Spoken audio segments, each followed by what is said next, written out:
All right, YouTube, how you doing? Welcome back to the channel. It is Tuesday, February 6th. We have a 7-game NBA slate to dive into in today's video like we always do. We're going to go through each and every one of these games. I'm going to give you my lean on the spread. I'll give you my lean on the total. We'll talk about the games. I'll give you my lean on any other plays like player props that I like within the games. But as always, all of my final plays, so I'm actually rolling with myself, those are going to be in the pinned comment, updated throughout the day. So make sure to keep an eye on that. Last night, we go 5-3 from a record standpoint, but the 5-3 makes it look like it's a little bit better of a night than it actually was. It was kind of just like a break-even night there because we did split one unit 3 different ways in that Warriors game. We had them +3, +5.5, and then money line for plus money there. So the 5-3 looks a little bit better than it actually is. It was kind of like a meh night last night, but the Cavs -4.5, that cashes with ease, and then the D'Angelo Russell over 2.5 3-pointers, that cashes quick for +105 odds. The only play here, so we have the Reeves, Thomas, and Max Strus losses. The only one I'm really bummed that I pulled the trigger on is Cam Thomas. He got absolutely locked up, and if you watch back yesterday's video, I kind of said, are they going to focus on covering him? And they did. Most of his points came from the free throw line, but nonetheless, still a 5-3 night. But again, it's not like this crushing of a night here. In terms of crushing in the opposite direction here, we're crushed by this one. Ride of the day. Gotta drop the womp womp. Coming in from Nakutaz. I don't know if I'm saying your name correctly, but nonetheless, Domantas Sabonis under 39.5 PRA. If I told you Domantas Sabonis had, 12 points, we'd probably be celebrating saying, let's go, he cashed. The dude had 19 rebounds and 15 assists. So it was a decent matchup from a scoring perspective, but he went off in the R&A category. So unfortunately, this ride of the day does not come through here. If you guys do want a chance to be the ride of the day or don't know what it is, all you have to do is use hashtag ride of the day in the comments. I'm jumping on board with one person's pick in the comments, giving you a shout out, win or loss in the next video. If you win, we continue to ride with you guys. And I'm also giving you a shout out over on my Twitter at EvGuyBoston. Make sure to go follow me there. But yeah, drop those hashtag ride of the days in the comments. We're looking for someone to start a new streak here, so go ahead and use those hashtags. But all right, let's go ahead and jump into game number 1 of today's slate. We have the Pacers taking on the Rockets here. Now you're probably looking at the Pacers line being like, should they really be 7.5 point favorites? Seems like it's a little bit high. Well, the Rockets, though he hasn't been playing all that great offensively, Fred VanVleet is out with a groin in this game. We also have Tyrese Halliburton on the injury report, game time decision here, so keep an eye on that. But that's obviously where that spread comes from, the Rockets losing their point guard for this one. Now, I'll admit, like I already said, he hasn't really been the VanVleet as of late as you might remember or anything like that, but still kind of a decent piece to lose. So I can't trust the Rockets on the road to begin with. You guys know I've stood pretty firm on that all year long, and now they don't have VanVleet, who, yeah, he's maybe only going to give you 15 points at this point, but nonetheless, I got to lean towards the Pacers. I don't totally love it just because of the fact that it's still a lot of points to give the Pacers, or to lay as the Pacers, right? Like 7.5 points for a Pacers team that's only looked good against the Charlotte Hornets recently. 3 straight losses. Now they have had a decently tough schedule here, but they beat Charlotte 115-99. Like, woohoo! I think I could beat Charlotte with my 2 hands behind my back, tied behind my back, right? So, yeah, give me the Pacers here, but it's a very slight lean. I could get behind the over. I don't see Houston's defense doing much when they're on the road here, so I don't necessarily mind looking at that. It's still a decent defense, but it's probably the lean that I go towards in this game here.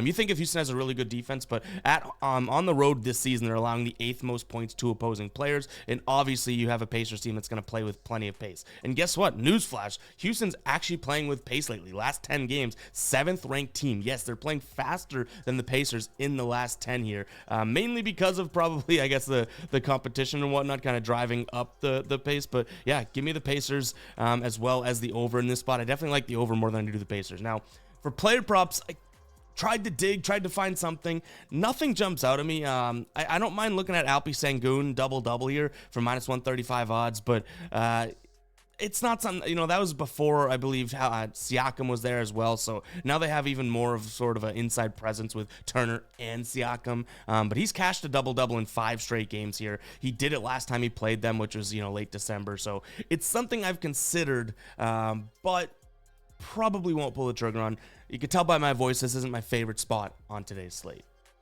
All right, we got Brooklyn hosting Dallas here. Total sitting at 235.5 right now. Brooklyn getting 2.5 points at home.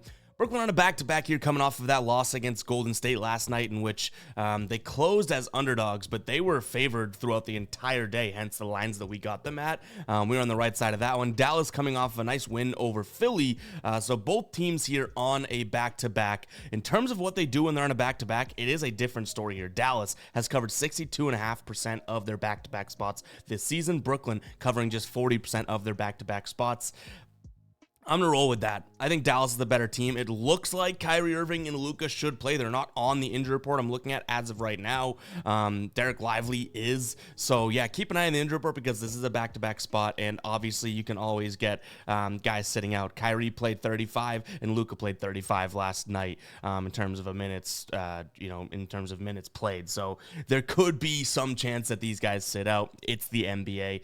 If they don't, give me Dallas. I know Brooklyn's probably like, we're pissed about that loss and whatnot, but this Brooklyn team just has been way too inconsistent. And I'm not sitting here telling you that Dallas has been consistent, but if you look at the strength of schedules as of late, like Brooklyn's played a really tough schedule.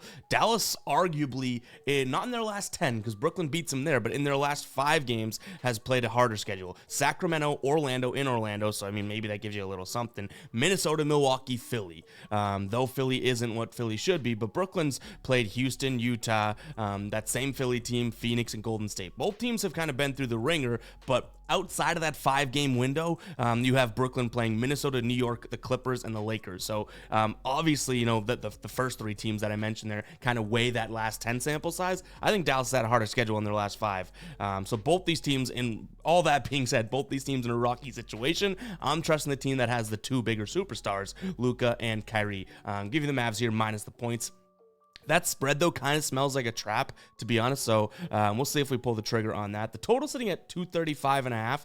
I'm actually going to lean towards the under in this spot. So Dallas's offense, though we know they want to push the pace and that's kind of their MO, they really haven't been. They're a middle-of-the-pack team when it comes to the last 10 games pace here. Brooklyn, bottom 3rd team when it comes to, pushing the pace here. I think they're ranked 22nd or 23rd right now. And we just saw their game last night. Super slow, 109 to 98 game. That was a 238.5 total, finishing well below that. So on a back-to-back here, I think that both these teams kind of offensively could put up more points. I understand that, but the line is still high for me. So yes, I don't see this being like a 90 to 110 or 110, a 109 type of a game, anything like that. But I could see this being like a 120 to 114 game. And it's like, okay, yeah, that's a lot of points, but still staying below 235.5. So give me the under in this spot. From a player prop perspective, I think this pick's probably going to be an unpopular consensus pick just because he's been a little shaky as of late, but I'm not minding looking at Mikal Bridges in this spot. Last time they played, which is really early in the season, so anyways, I like his over 23.5 points. Last time they played, he had 18 points on 17 shots, only shooting 35%. Mikal Bridges is a mid 40% shooter, so if he makes a few more shots, he gives this line a go, and he loves the mid-range. This is a Dallas team that struggles to cover that mid-range spot. So, yeah, I don't really mind Mikal Bridges trying to get some shots up. I would give you Cam Thomas again, but Cam Thomas burnt us last night. He obviously likes the mid-range as well. So, if I'm being honest, I don't mind either one of these guys tonight. But Cam Thomas, I feel like just kind of overstayed his welcome in terms of our plays last night. So, we'll see if we pull the trigger on either one of those guys. I probably like Dallas on the spread the most in this game, then the under, and then any player props. Speaking of player props, guys, if you're not on PrizePicks now, and today I guess I should say is the time to do so. It is Tuesday, meaning it is Taco Tuesday over on PrizePicks. If you don't know what Taco Tuesday is, they discount one or a lot of the times now, multiple players throughout the day. They discount their lines, and you can take advantage of that. And if you use the link in the pinned comment or just sign up and deposit using code GUYBOSTON, you'll get your first deposit matched. It's an absolute no-brainer. You could throw in $25, they'll give you 25. You'll have a new playable balance of $50. You could throw in $50, they'll give you $50. You'll have a new $100 playable balance. kind of a no-brainer. Up to $100, guys. You get how it goes. You throw in $100, you'll get $200 to play with over on PrizePicks. Use that code GuyBoston, or just use the link in the pinned comment. It's going to apply the code for you and everything like that automatically, and you can take advantage of whatever they drop for Taco Tuesday today. So make sure to go check it out, guys. That is PrizePicks. Use code GuyBoston or that link in the pinned comment. Let's go ahead and get back to today's slate. All right, Miami taking on Orlando. I'll be the first one to admit this is a hard game to predict and break down because I could see this going multiple ways. Like, Orlando looks like they're playing decent basketball. They've won 3 straight games here, but 2 of those wins are against San Antonio and Detroit. They did pull out the win against Minnesota, but Minnesota is a team that, like, they match up super well against, so I don't know how much stock to put into their trends here. And then you have the Heat, on the other hand, who lost a million games in a row, but then pulled out 2 straight wins and only lost to the Clippers, who are a good team. So this is a tough one here. I think I'm going to lean towards the Heat because they're at home, and because I do think that they have answers defensively for a lot of what Orlando wants to do. For example, restricted area scoring. Miami's actually a really good team at covering the paint there. And same thing with points in the paint. Like, Miami doesn't let up a bunch of points in the paint whatsoever. And Orlando, not a very good 3 shooting team, and they're not going to get hot from 3 because Miami's a decent perimeter team too. So I'm trusting the Miami defense in this one, and that's almost as far as I'm going in terms of trusting. Like, I'm not telling you Miami's going to go out there and outscore them a bunch and blah, blah, blah. No, like, this seems like it's going to be a gritty, dirty type game. So I'm leaning towards Miami in this spot. The total sitting at 212. I'm going to lean towards the under. Like, I could see this being a very low scoring game. You have the second and third slowest paced teams in their last 10 games here. So obviously that total is down there for a reason, and it makes sense to me. So give me the under in this spot as well. From a player prop perspective, just to speak broadly about this one, I wouldn't hate looking at some, Banchero or Tyler Hero, or even, I want to say Bam Adebayo's, like, PRA lines, and looking at slight unders there because that total's so low. That being said, I think I've already seen them, and they've kind of been, like, adjusted accordingly. So yeah, no player props jumping off the screen in this game to me, but I would pump the brakes if I'm considering a lot of overs here because that total is so low. Like, there's not a lot of stats to go around Vegas is predicting as of right now, right? And actually, I forgot to talk to you about the Daily Grind Fantasy Optimizer when we were talking about the PrizePicks. If you guys are on PrizePicks and not on the Optimizer, you need to make sure to go check this out. You can use the code GuyBoston, GUYBOSTON. You'll get 25% off this Optimizer, guys. The link will be in the pinned comment. You can also just go to dgfantasy.com using that code to sign up, and you'll get the deal. But what this does is it takes into account all of these sports books and looks at the odds that they're offering for the lines that PrizePicks has, so you know how favorable these outcomes are in the sportsbooks minds. Sportsbooks, guys, have been around forever, right? They clearly have an edge. They do all the research that we can do. This is a one-stop, easy shop here to be able to go and throw some valuable plays into PrizePicks. For example here, Colin Sexton's PRA line, right? Sportsbooks have this at 27.5 mostly. You're getting it at 28.5 over on PrizePicks, so there is value in taking the under, obviously. Or this play right here, Miles Turner, under 7.5 rebounds. 54.4% chance to hit according to the Optimizer, because sportsbooks have this at -140, -144, -135, -140, -142. The higher the negative number, the more likely the sportsbooks thinks this is to hit. So why not throw that into your PrizePicks slip? PrizePicks does not care about odds, right? You could put 2 -200 plays in a 2-man slip and still get 3 extra money. Why would you take a plus money flyer in PrizePicks if you're not going to get paid out for it, right? So guys, go check out the Optimizer. Again, dgfantasy.com, link in the pinned comment. Make sure you use code GuyBoston if you do want to sign up and get that 25% off. Think about it. The taco releases, you come here, you look at what's on the top of the Optimizer, and mathematically you have an edge heading over to PrizePicks. Talk about a no-brainer. Check it out, dgfantasy.com. Use code GuyBoston, GUYBOSTON. Spelling bee champ. All right, Knicks, huge favorites over Memphis here. Total down at 213, though, and I've already seen it move to 212.5, which obviously is a low number, and I understand why it's down there, but I do think that this one goes up and over. So unlike, I guess, the game in which we just talked about with the 212, like, I do think that this Knicks defense is obviously a very, very good defense, but I think that they'll have their way offensively, which isn't what I thought about Miami, right? In the last game we talked about, I do think the Knicks should be able to have their way offensively and put up like 18 maybe against Memphis, which should put a 213 total in jeopardy. So I'm going to lean towards the over. It's probably my favorite spot in this game, and that's not saying much. Like, I feel like every game we've talked about so far, I've been like, it's not my favorite. But guys, some days you're gonna have good NBA slates, and some days you're gonna have bad NBA slates. Let me know what you think of this one in the comments. If you think it's a good slate, a mass slate, or a bad NBA slate, because this is kind of like meh or bad territory to me. The later games that we'll talk about in a second are a little bit better, but so far not so good. But I don't mind the over in this spot. I also don't mind just looking at the Knicks. No Julius Randle, no OG Anunoby. I get why it'd be kind of crazy, but like, I don't even know if my reading level's high enough to read the Memphis injury report. You know what I mean? Like, I'd have to dedicate some time to really learn all the letters in the alphabet to get there, because their reading is terrible. Their injury report looks terrible. Like, they have more guys on their injury report than an active roster would house. So it is kind of like, what are they doing? They're just throwing anything out there, seeing what happens. So yeah, I can't trust Memphis. Even though they did cover a bunch of games in a row, they've now dropped 2 straight, so whatever. But yeah, it is what it is. A spot that I don't necessarily mind, because I do think his line is just a little inflated, is Precious Achiuwa here, under 24.5 PRA. We've seen the minutes uptick, right? He's played 40 plus minutes in 3 straight games here. And he's only gone over this once, and he had 28, and it was against Indy, who allow plenty of stats to the big man position. He had 16 rebounds in that game. I don't think he's a 16 rebound guy. So in his last 7 games here, which obviously is a little misleading. In fact, we can look at his last 3 to make it a little bit, more understandable here. He's averaging 18 rebound chances. So this is a guy that should get, maybe 10 rebounds, not 16. So I don't mind his spot in terms of his under. The only thing is that minutes is like, pretty damn crazy, right? Like, this is 40, 43, and 42 minutes in his last 3 games.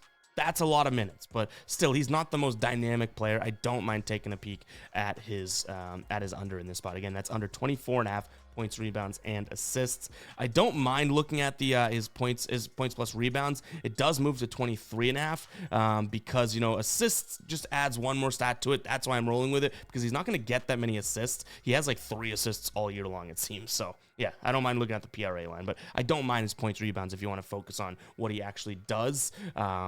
Because you'd hate to get burned by like a 3 accidental assist game, right? All right, we got Chicago taking on Minnesota here. There's a decent injury report out for Chicago right now. Kobe White probable, Alex Caruso questionable. We know Levine is out. Williams is out as of right now. Craig is probable as well, as is Terry. So obviously I think Kobe White and Caruso are going to be the names you want to focus on. And Chicago coming off of a loss against Sacramento, and the T-Wolves coming off of a nice win over Houston. So there are some injuries you want to look at, but they're on the Chicago side of things, and I'm on the Minnesota side of things. I don't think 5 points is nearly enough to be laying as Minnesota in this spot. It's kind of a spot in which, okay, well, Minnesota is just a better team. Like, they just straight up are a better team. They're on the road, which is maybe you can make the argument where they struggle a little bit here, right? They go to being a 46% cover team on the road, but Chicago just covering 52% of games at home. So it's not like they're this dominant home team whatsoever either. And I just, again, think that they are the better team. They're more dynamic, and I don't think Chicago's going to have much of an answer when it comes to being able to cover these guys, whether it's Cat or Ant. So, yeah, give me Minnesota here minus the points. In terms of a total, I'm going to lean towards the under. Both these teams can tend to slow the game down.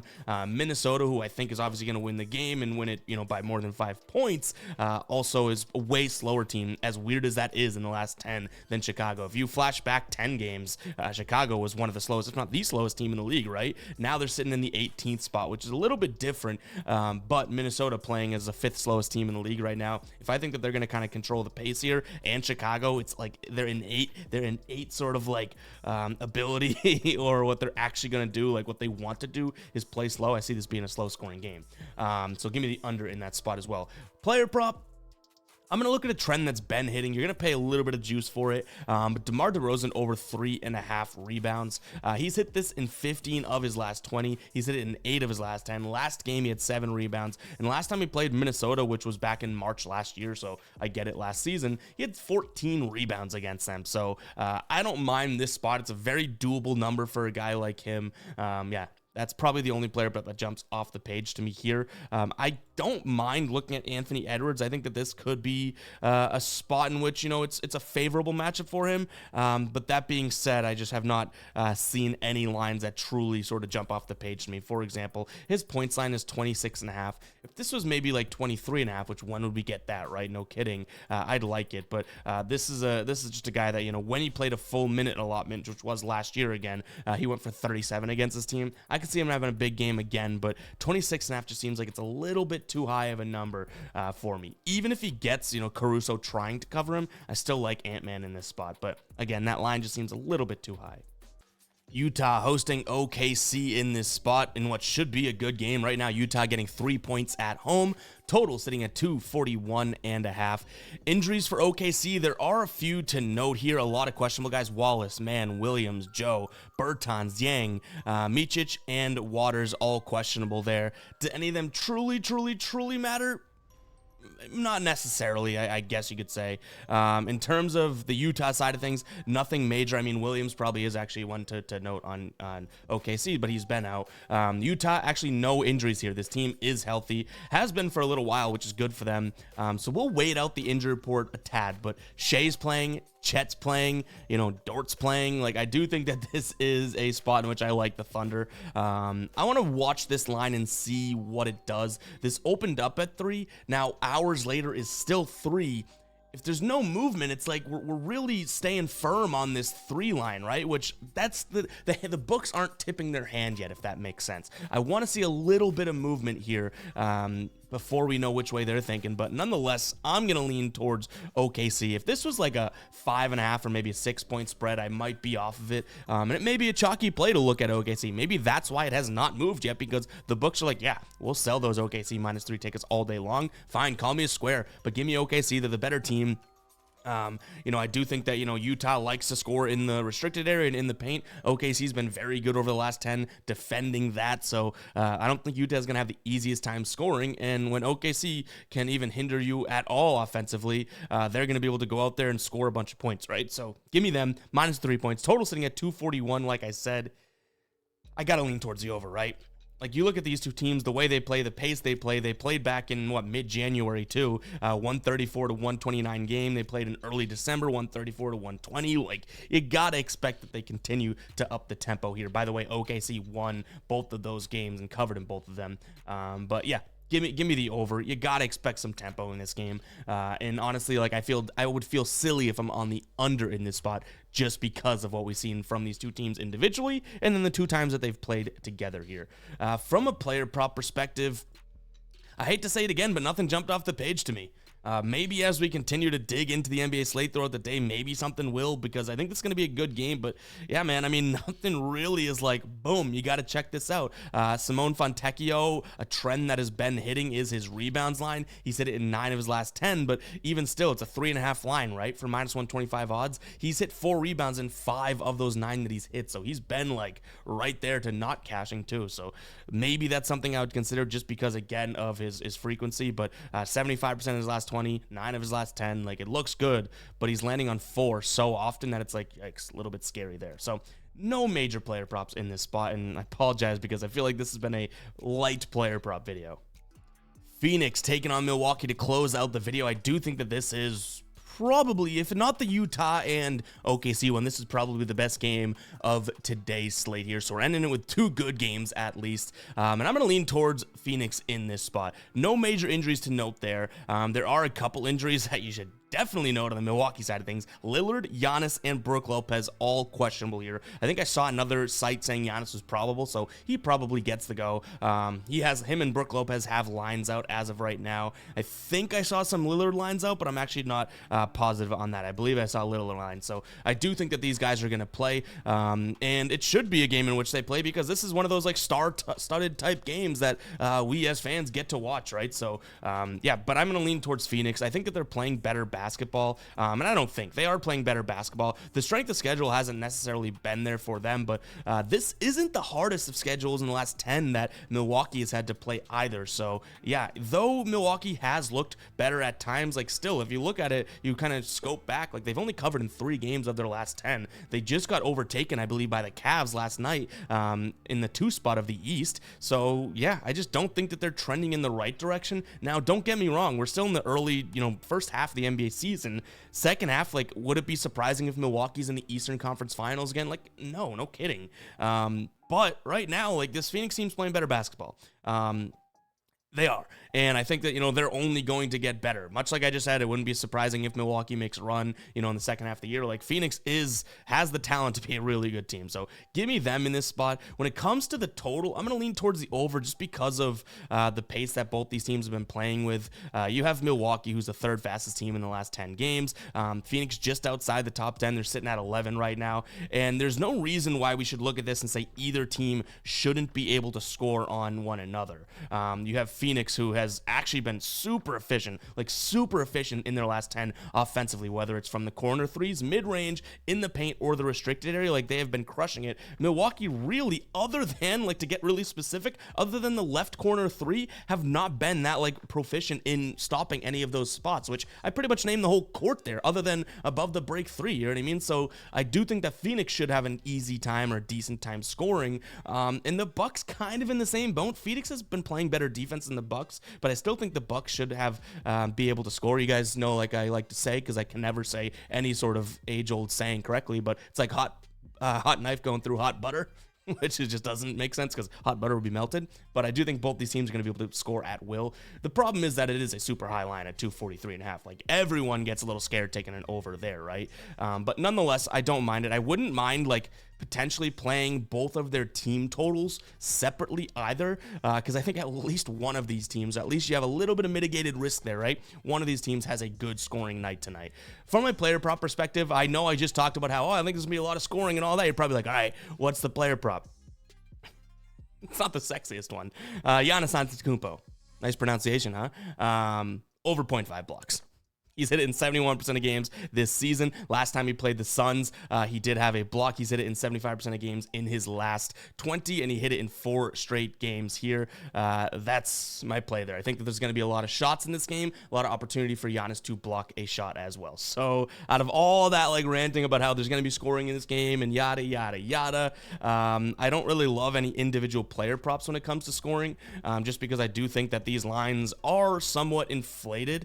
So yeah, nothing really like tickles my fancy, but I see that Giannis line and I really don't mind it whatsoever. So guys, it's gonna wrap for today's show. Again, it's not the best NBA slate. I do want your feedback in the comments on this slate, because am I the weird one in the room being like, this isn't a good NBA slate? But from what I can count, we have like 2 good NBA games tonight, and it's the last 2 that we talked about, right? And they're 2 Western Conference, I guess, obviously the Bucks in the East, but I just don't really love what we're looking at today. But that can be, not to go on a little rant here, we won't take up too much time, but that can be some of the fun of sports betting too, right? Like, we look at this stone slab and it's like, it's just a brick, it's just a big stone slab. Like, what do? We start chiseling away. If we get a finished product of plays we like and we cash, it's really rewarding, right? So that's some of the fun in sports betting. And if you're not sports betting with a little bit of your brain thinking this is fun, then you're doing it probably for the wrong reasons, right? Like, never bet more than you can't lose, and that type of thing. Like, you don't want to be so strung out on a win-loss that if you lose, you're screwed life-wise.